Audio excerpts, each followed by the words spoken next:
सिडको भागातील मातृसेवा रुग्णालयामध्ये प्रसूतीगृह अर्थात मॅटर्निटी वार्ड उभा करण्यात यावा याविषयीची आज दिनांक 11 ऑगस्ट रोजीच्या सर्वसाधारण महापालिकेच्या सभागृहामध्ये नांदेड वागळा शहर महापालिकेचे प्रभाग क्रमांक 20 चे नगरसेवक संजय पाटील घोगरे त्यासोबतच नगरसेविका सुवर्णाताई सतीश बसवदे यांची एकमुखानं मागणी. ऐकूयात याविषयीचा सविस्तर वृत्तांत. नमस्कार, मी दिगंबर शिंदे डिगा पाटील.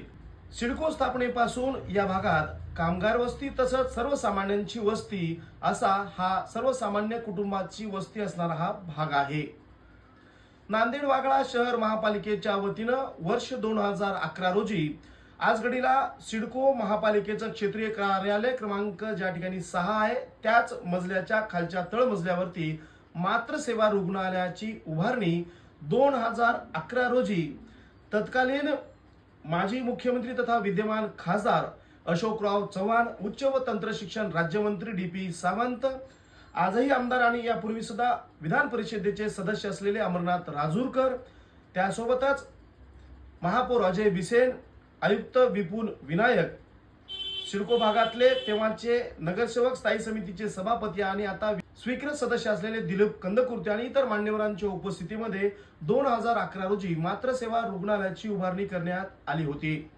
त्यावेळा मात्र त्या ठिकाणी प्रसूतीगृह अर्थात मॅटर्निटी वार्ड करण्यात यावा या विषयीचं कोनशिलेचं उद्घाटन सुद्धा झालं होतं. परंतु मधल्या काळामध्ये त्या ठिकाणी केवळ लहान बाळांचे जे डोसेस असतात ते आणि छोट्या छोट्या आजार ज्यामध्ये थंडी, ताप, हिवताप अशा विषयाच्या केवळ औषधी त्या ठिकाणी दिल्या जातात. परंतु कुठल्याही पद्धतीनं मोठे उपचार किंवा प्रसूती गृहाची व्यवस्था त्या ठिकाणी नाहीये.